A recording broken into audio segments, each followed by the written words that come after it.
A stray cat mother cautiously moved over the slippery rocks, holding a halibut in her mouth. Normally, she would have swallowed the fish in one bite by now, but she didn't because there were 3 hungry little mouths waiting in the crevices of the rocks. She couldn't run. The rocks were slicker than an ice rink, and one wrong move would send her tumbling. Worse still, a black cat was closing in on her with a clear goal, her dinner. The black cat was relentless, its gaze demanding, either leave the fish and let me pass, or leave yourself. Suddenly, her foot slipped and the fish fell. In that split second, the mother cat glanced back at the approaching black cat, panic in her eyes. But there was no hesitation in her mouth. She quickly lowered her head, picked up the fish again, and with her body taut like a stretched string, she carefully inched forward. The black cat paused for a moment. Perhaps it was the mother's swift, decisive move, or maybe it was the desperation in her eyes. After a brief hesitation, it turned and walked away. The mother cat didn't celebrate. She didn't even dare to catch her breath. Holding the fish in her mouth,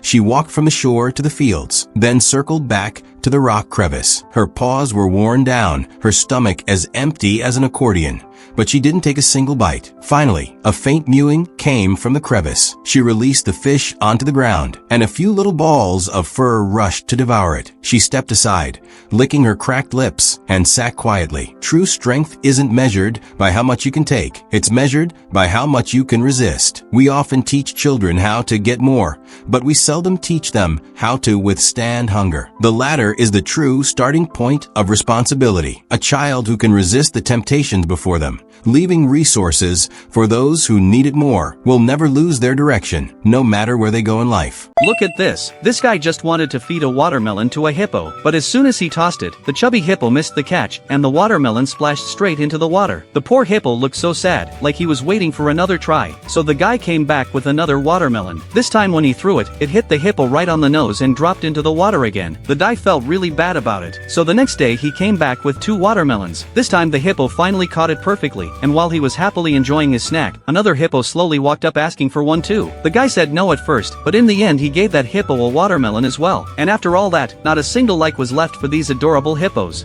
On this square, a silent hunting plan is unfolding. A little cat has locked its sights on a pigeon on the ground. It lowers its body, creeping forward, eyes filled with concentration. But just then, a dog comes running over, not attacking, not barking, but just jumping around the cat, running in circles, distracting it. The cat glances up, seemingly a little frustrated, but quickly hunches back down, refocusing on the pigeon. The dog, however, won't give up. It keeps interrupting the cat's every move. Strangely enough, the pigeon hasn't flown away. The cat decides to remain still, thinking patience is key, and lies there waiting. The dog watches the cat, and then, as if copying, also lies down. But clearly, the dog can't hold still for long. Finally, unable to contain itself any longer, the dog dashes straight at the pigeon, and in an instant, the pigeon takes off. All the cats waiting and preparation down the drain. This little cat-dog pigeon skit is oddly similar to moments we often experience in life. Some people plan meticulously, only to have their rhythm constantly interrupted by external distractions.